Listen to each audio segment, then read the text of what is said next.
Eu sou José Elias Fernandes, nascido em 4 de dezembro de 41, jornalista profissional, bacharel em Direito, casado pela segunda vez com a Mara Ney Negreiro Rego Elias, advogada, pessoa muito bem-humorada. Minha alegria de viver e inspiração de um amor que me fortalece muito. Tenho 3 filhos, a Valéria, o José Elias Júnior, o Fábio Elias Araújo. A Valéria é professora, os 2 filhos são engenheiros. Participei de uma geração que eu acredito será valorizada na história, especialmente nos anos 50, 60, 70 e 80. Eu acredito que as futuras gerações aprenderão, porque marcou uma verdadeira transformação, não só na política, mas na cultura, nas artes, nos vários setores de atividade da vida brasileira.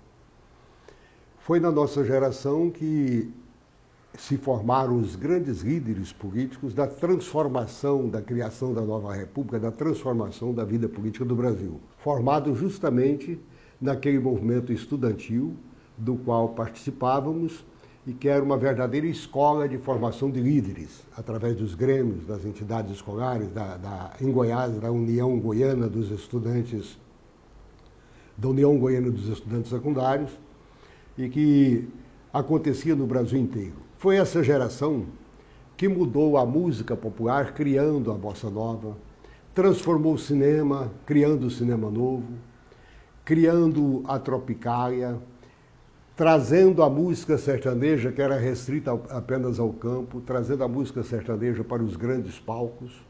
Uma geração tão rica que criou da qual surgiu o maior atleta do mundo, que é o Pelé. Grandes músicos, grandes cantores, grandes compositores, além de grandes políticos capazes das transformações maiores que o Brasil assistiu no final do milênio, no final do século passado.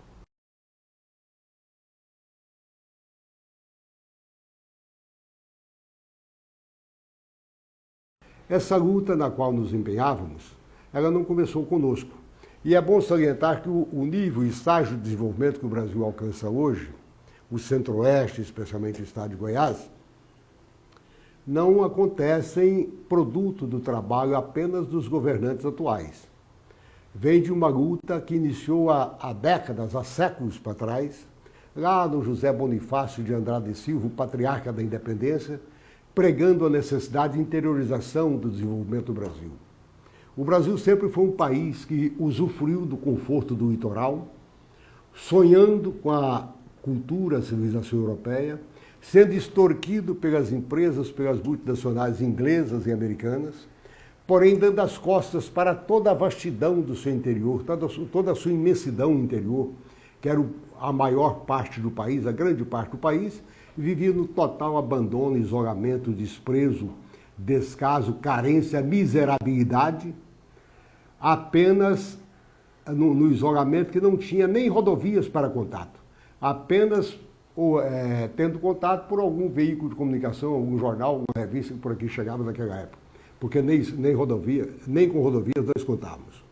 Então, essa política pela valorização do Centro-Oeste, pela interiorização do desenvolvimento, ela foi fortalecida inclusive pela primeira Constituição da República. Em 1892, a Constituição Republicana já reservou uma área de 14.400 quilômetros para a implantação da nova capital, justamente onde está Brasília, o chamado quadrilátero de Brasília. O segundo presidente da República, o Floriano Peixoto, nomeou uma comissão, tendo à frente aquele cientista Luiz Cruz, com cerca de 20 e tantos cientistas, para demarcar o local da nova capital. Logo em seguida, nós tivemos alguns movimentos importantes, como aquele herói da Guerra do Paraguai, o general Couto Magalhães, ele tentando interiorizar o progresso através da implantação da navegação fluvial. Nós tivemos o Mauá, o primeiro grande empresário brasileiro, tentando trazer a ferrovia, conduzir o progresso, a industrialização e também a navegação para o interior do país. Nós contamos com o empenho, o esforço do general Cândido de Rondon, que embrenhou-se pelo Mato Grosso até a divisa da Bolívia, levando as linhas, as redes do telégrafo para abrir comunicação com esse interior do Brasil. E nós, aqui em Goiás, tivemos também o esforço do Pedro Ludovico em tirar a capital de Goiás, lá da antiga Vila Boca, embora uma belíssima cidade, mas era considerado um buraco de garimpo, resgatando-a para o Planalto Central, dentro dessa política de interiorização e fortalecimento do interior do Brasil. Há que se considerar um fato político interessante, que foi a marcha do Prestes, a chamada Coluna Prestes, que é a maior marcha cavalgada do mundo, em que durante mais de 2 anos, nos anos de 25, 26, 27, o Prestes, com uma elite de oficiais da época, companheiros seus do Exército Brasileiro e demais lideranças que o acompanharam, percorreram mais de 20 quilômetros do território brasileiro, saindo lá do sul, percorrendo o centro-oeste, indo para o norte, passando pelo nordeste, até descer novamente para o sul e se asilar no Uruguai e na Bolívia. Esse pessoal, embora o Prestes não tenha conseguido, era uma comitiva de oficiais de alto nível, em que, acompanhada por centenas de outras pessoas, eles não conseguiram a transformação política desejada, mas tiveram contato com o interior do país que nunca pessoas daquele nível tinham tido a oportunidade de promover, conhecendo a situação de carência do povo brasileiro. E interessante que, ao perseguir a Coluna Prestes, o Exército Brasileiro também, embora nunca tenha havido um desmantelamento da Coluna Prestes, mas o Exército Brasileiro também percorreu todos os caminhos da coluna, às vezes com combates, mas mais acompanhando e vigiando a distância, mas também o Exército integrado por oficiais que, pela importância histórica do evento, acabaram sendo promovidos a pessoas decisivas do Exército e da política brasileira. Isso permitiu uma visão muito importante do interior do Brasil e contribuiu para as transformações. Por exemplo, o João Alberto, que era um dos homens do Prestes, veio a se tornar ministro do Getúlio. E o Getúlio, temendo a ocupação desses vazios do Brasil pelas forças que, durante a guerra, pelas forças que combatiam depois da guerra, o Japão e outras nações carentes de território, o Getúlio, inspirado pelo ministro João Alberto, criou aquela chamada Marcha para o Oeste, que foi, através da Fundação Brasil Central, um movimento muito importante de ocupação desses espaços vazios aqui, com sede em Aragarças, cidade da qual eu fui prefeito de 2001 a 2005. Essa Fundação Brasil Central implantou uma missão chamada Roncador Xingu, que praticamente ocupou, foram os primeiros ocupantes do estado do Mato Grosso, até então ali do vale do lado esquerdo do Araguaia, era ocupado apenas por feras e índios.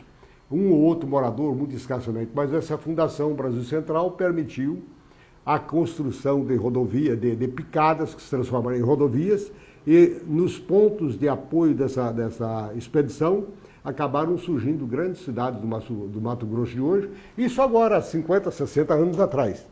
Portanto, esse movimento que nos empolgava aqui em Goiânia, nessa época, era produto de uma luta de muito tempo de outras forças políticas que buscavam a renovação, de outros idealistas, lutadores do Brasil. O que acontecia conosco?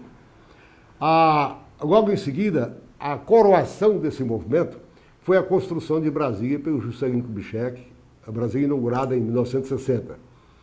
E com o progresso, com a vinda de Brasília, vieram as rodovias, vieram o desenvolvimento de um modo geral, veio o crescimento da população com novos costumes, novas culturas, novos hábitos, veio a mídia, era a época do surgimento da televisão, em que o povo começava a se integrar, a ver os costumes de outras regiões, de outros lugares, através da televisão.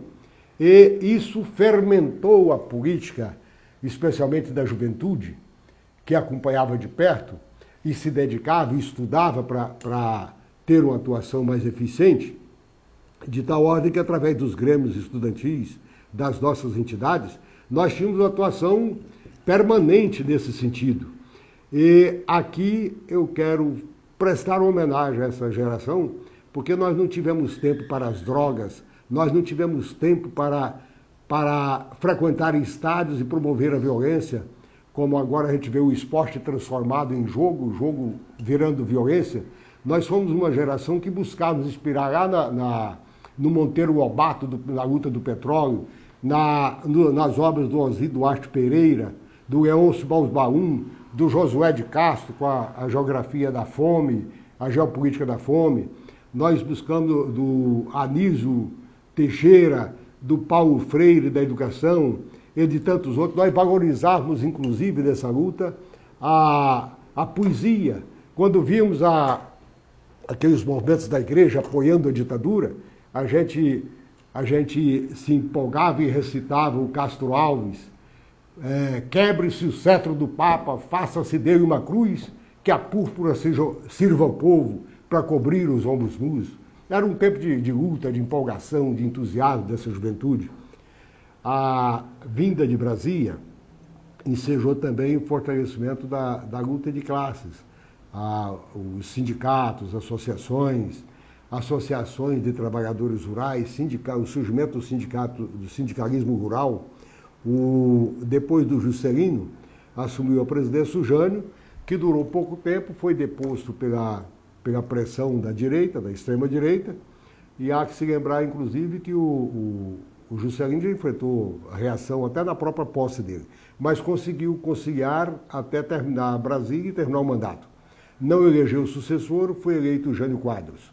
O Jânio Quadros governou em constante crise, tentando administrar com a direita e com a esquerda, acabou pressionado até renunciar por força da direita.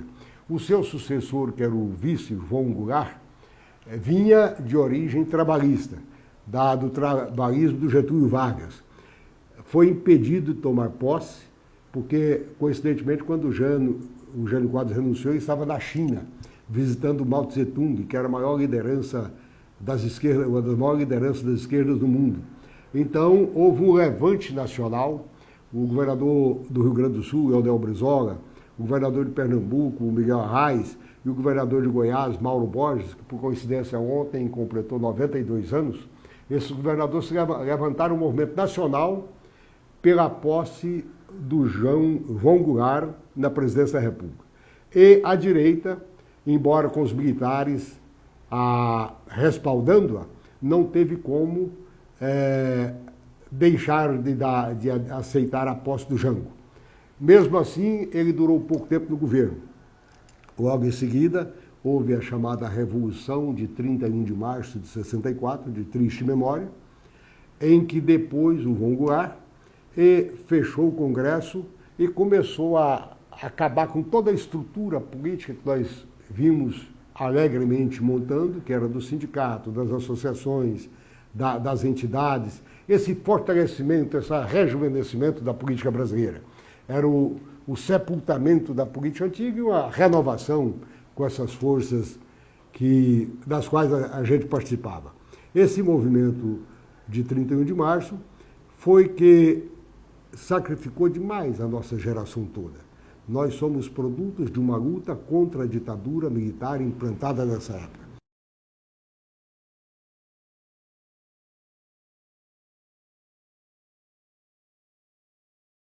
Então, recém-chegado do Guapó, do interior do município, onde trabalhava na roça, no Cabo da Enxada mesmo, com minha família, como pequeno minifundiários, eu chegando em Goiânia me empolguei logo com o movimento estudantil.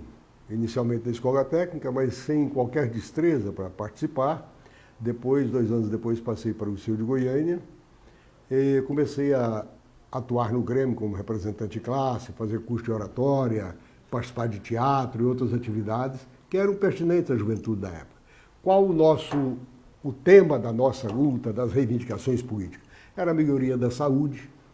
Na zona rural, por exemplo, não havia um mínimo de assistência médica. O cidadão adoecia, eu me lembro de pessoas adoecerem, vizinhos da gente, o que o curador, o benzedor ou o farmacêutico não curava, o cidadão ficava em casa recebendo a visita dos parentes, dos amigos, até morrer.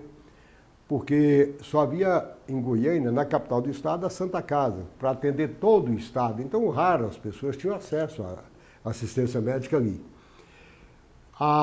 reivindicação da melhoria do ensino. Na década de 50, Goiânia tinha 3 colégios públicos, era a Escola Técnica Federal, o Liceu de Goiânia Estadual e um ginásio municipal, modesto ginásio municipal.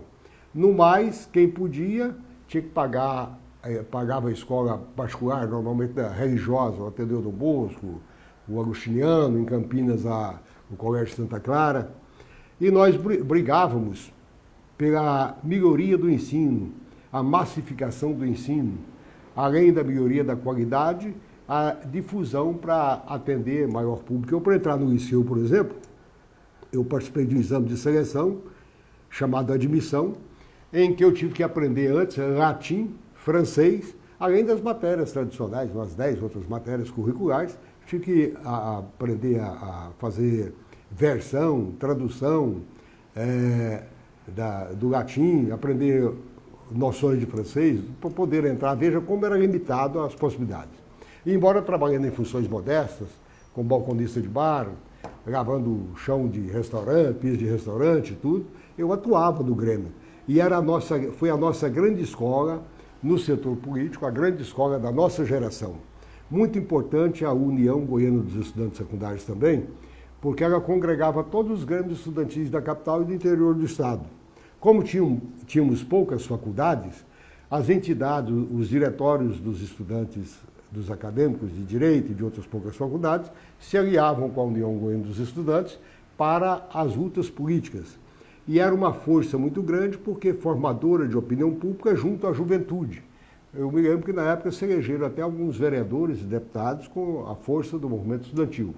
Eu já estava no Grêmio, na UGES, então comecei a trabalhar em jornal, um esforço muito grande para aprender jornalismo, quase sozinho, trabalhei no Diário Oeste, depois fui para o Jornal Popular, justamente fazendo uma coluna chamada Sindicatos e Associações, dando cobertura àqueles movimentos. Eu me sentia valorizado, orgulhoso de poder dar cobertura ao movimento dos trabalhadores rurais, poucos anos depois de eu ter saído da roça, agora na redação do jornal, às vezes mandando notícia para a televisão, sobre o movimento dos trabalhadores, da minha categoria, da minha família, do meu pessoal que estava lá.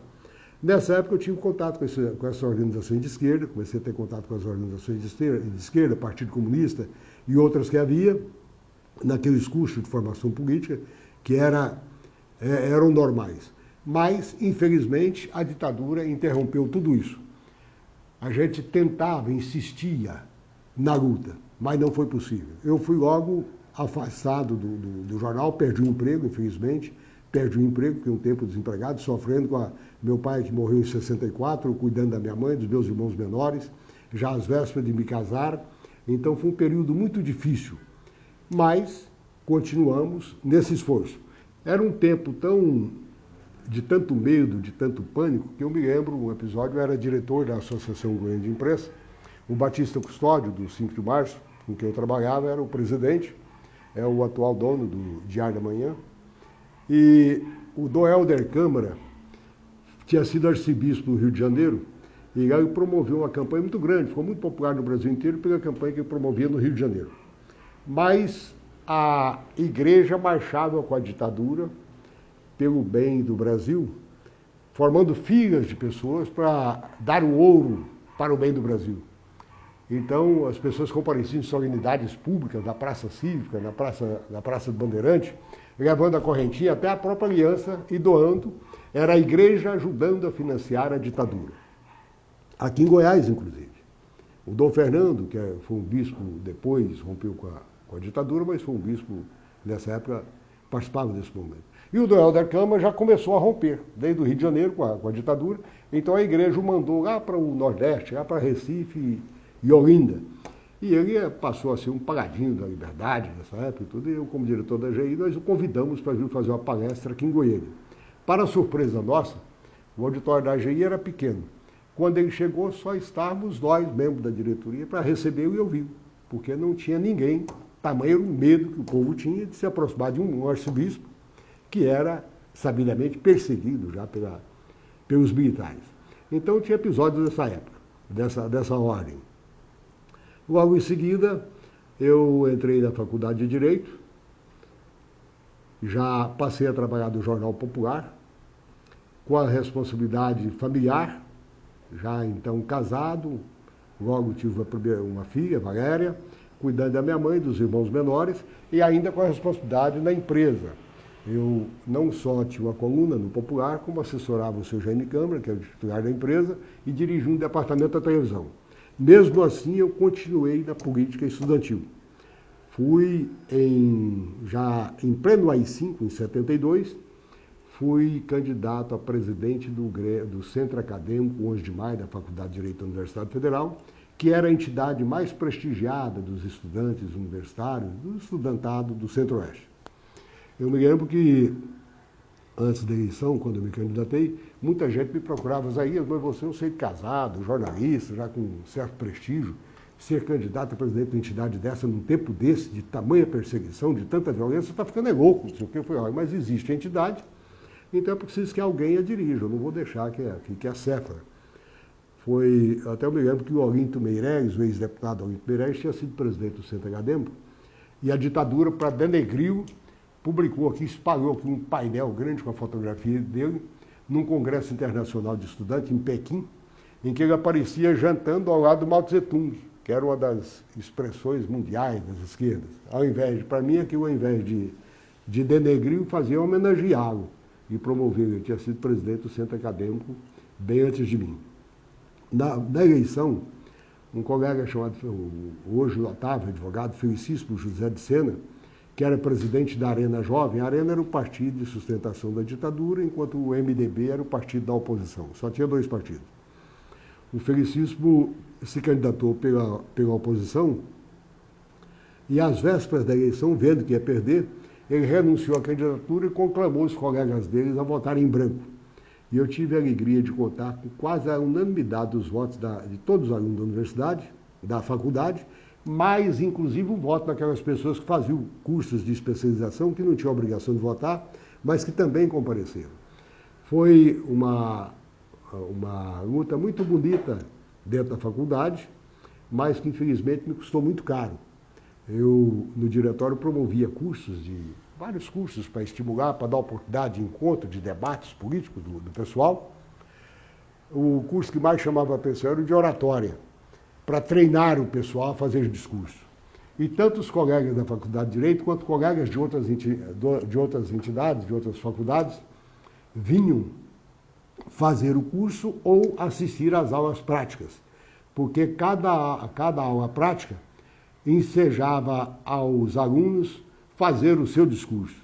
E o tema do discurso era sempre denunciar violência, mortes provocadas pela ditadura, demissões, sequestros, todo tipo de arbitrariedade praticada pelo regime militar. O curso era dirigido pelo professor Jerônimo Geraldo de Queiroz, que tinha sido fundador e reitor da universidade, diretor da Faculdade de Direito, mas que começou apoiando a ditadura e também como a Igreja Católica, ele rompeu com a ditadura e passou a ser um dos seus críticos, muito eloquente, muito prestigiado no meio universitário. O professor Jerônimo Queiroz, os seus discursos chamavam a atenção de um grande público. Nessa época eu me lembro também de uma outra promoção que nós fizemos. Na abertura de um discurso, a gente sempre fazia uma grande solenidade, e numa dessas solenidades eu chamei para fazer a palestra o arcebispo Dom Fernando Gomes dos Santos, que já a essa altura estava rompido com a ditadura, como toda a igreja. E às vésperas a palestra seria no ICHE, no Instituto da Universidade Federal. Às vésperas da promoção, eu recebi um recado ameaçador que, se eu comparecesse com o Dom Fernando, nós ambos seríamos presos, mais toda a diretoria do Centro Acadêmico. Então, eu nem quis me comunicar com o Dom Fernando. Eu falei, vamos ver o que acontece. Eu sempre pagava, eu corro o risco e pago o preço, vou pagar o preço, dentro dos limites do possível. Então, na verdade, fomos para a abertura do curso, esperamos um pouco, o Dom Fernando não compareceu, então denunciei o que estava acontecendo, fiz o discurso denunciando o que estava acontecendo. Infelizmente, nesse dia eu não fui preso, talvez porque compareceu gente demais lá. Eu tive a alegria, durante a presidência do Centro Acadêmico, de adquirir uma liderança muito grande no meio universitário, a ponto de, nessa época, a universidade promovia a formatura unificada de todos os cursos. E eu fui escolhido por unanimidade pelos diretórios acadêmicos da Universidade Federal para ser o presidente da Comissão Unificada de Formatura da UFG. E também para ser o orador, era só um orador, falando em nome de todos os cursos, para ser o orador dos formandos daquela época. Então, essa minha liderança cresceu de tal forma que acabei pagando caro por isso, porque eu sempre tinha uma contribuição para a política de oposição ao regime, ao sistema, e na medida que eu crescia, a minha fala, a minha condenação ao regime mais repercutia.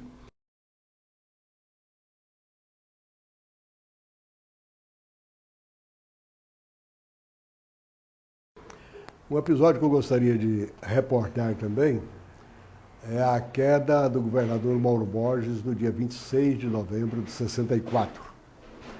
Eu, como jornalista, na época eu trabalhava na Folha de Goiás e dava cobertura pela Rádio Clube também. Então, o Mauro começou com o movimento pela posse do Jango. Quando o Jango caiu, ele tentou apoiar os militares. Aqui em Goiás ele promoveu uma confusão danada, perseguindo até assessores dele, tudo para agradar a ditadura, mas não chegou a merecer a confiança dela, a tal ponto que ameaçavam afastá-lo do governo. Ele tentou judicialmente, junto ao Supremo Tribunal Federal e tudo, mas não conseguiu.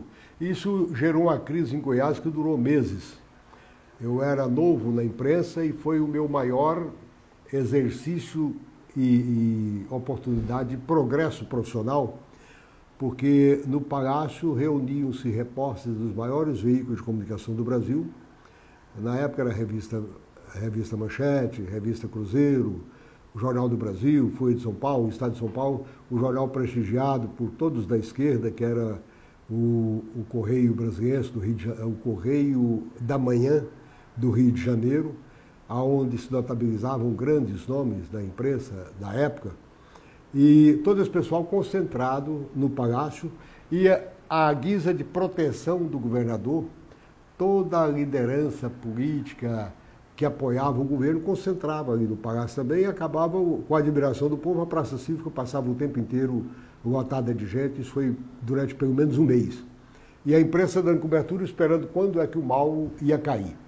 O telefone tocando a toda hora, o pessoal atento ao telefone, tinha até plantões no aeroporto para ver as pessoas que aqui chegavam. Isso se arrastou por muito tempo, a gente convivendo quase que na intimidade da família do governador do Mauro, da dona Lourdes Tivarete Teixeira, primeira-dama. O seu filho Maurinho tinha sido meu colega do liceu. Naquele tempo, o filho do governador estudava com o roceiro recém-chegado da roça, trabalhava à noite num bar, tinha como colega o filho do governador. É engraçada a situação. Então, isso veio se arrastando, essa crise se arrastando, e eu vendo, aprendendo, vendo como é que o pessoal procedia, os jornalistas já notáveis. Foi um aprendizado muito grande para mim nesse período. Até que no dia 26 de novembro, começou logo pela manhã aviões dando rasante, aviões militares dando rasante em cima do Palácio das Esmeraldas, para atemorizar o Mauro a fim de que ele abandonasse, que ele renunciasse ao governo. E o Mauro, resistindo para não sair, acabou saindo para fora para dar uma entrevista na porta do Palácio. E diante daqueles voos rasantes, insistentes, durou a manhã toda, o Mauro começou a fazer um discurso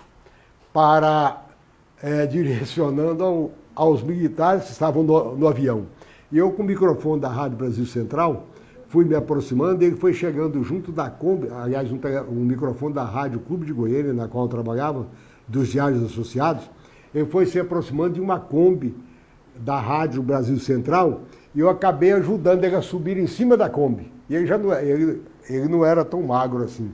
E então, ele de cima da Kombi, eu entreguei o microfone da Rádio Clube de Goiânia para ele falando o discurso e direcionando aos aviões dos rasantes, até que depois desceu e se recolheu ao Palácio.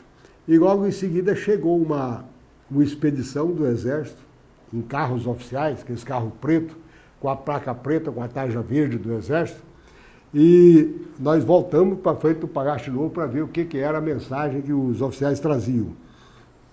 Eu me lembro que eu fiquei do lado do motorista, mas quem conduzia a mensagem estava do lado oposto.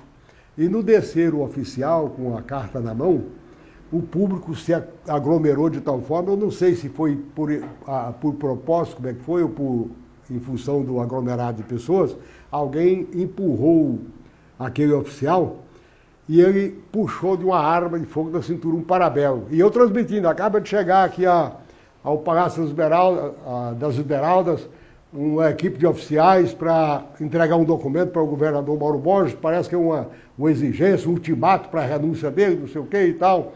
Então, transmitindo assim, quando eu vi a arma, por coincidência, na minha direção, eu só deitei de lado desse carro assim, daqueles aeroíris antigos, deitei de lado e gritei, e atenção no estúdio, vai sair tiro, houve agressão e vai sair tiro, desliga que vai sair tiro.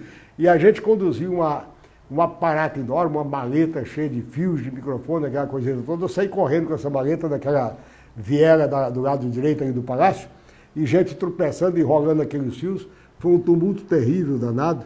Eu sei que em função dessa confusão, a Rádio Clube acabou sendo punida e parece que ficou até fora do ar por alguns dias, em consequência desse episódio, na deposição do Mauro. Mas logo a coisa se acomodou, o Mauro recebeu o ultimato e acabou tendo que deixar o palácio mesmo, não tinha outro jeito. Aquela população que estava ali era muita gente armada, eu percebi que se houvesse um tiro daquele militar, ia haver um tiroteio danado, porque aquele pessoal, os amigos do Mauro, do Pedro Ludovico, estava ali a maioria armado, e eu acho que só não houve uma agressão maior, porque, temendo a reação popular, no que o Mauro atendeu o ultimato, e depois ele saiu, veio caminhando, entrou aqui pela Rua 26, hoje a Avenida Dona Gersina, veio pegar a Praça Cívica, a pé, aquela multidão atrás dele, até aqui na casa do pai dele. Coincidentemente, eu moro ao lado do Museu Pedro Ludovico, que foi projeto meu, quando deputado estadual, criando esse Museu Pedro Ludovico. O doutor Pedro, eu moro aqui ao lado, o doutor Pedro Ludovico na porta com outros familiares para receber o Mauro Borges, e ele recolheu. Então houve alguns discursos na porta, mas aí o pessoal foi dispersando, encerrou-se aí o período da administração Mauro Borges, que tinha sido uma administração revolucionária. O Mauro criou alguns órgãos aqui, inovadores, que até hoje funcionam, Metago, Iquego, criou até a Dispetrolgo para a distribuição de petróleo, criou o CERN para dar eficiência à comunicação do governo, aglomerado agro-urbano para promover assentamento de camponeses sem terra nessa época. Houve uma série de medidas administrativas, o Saneago foi criação do Mauro Borges, houve uma série de medidas administrativas renovadoras em Goiás, e nós perdemos, na verdade, um grande governo. Depois substituído pelos coronéis da ditadura, que vieram aqui mais para saquear o Estado e prestigiar os empresários desonestos que financiavam a ditadura.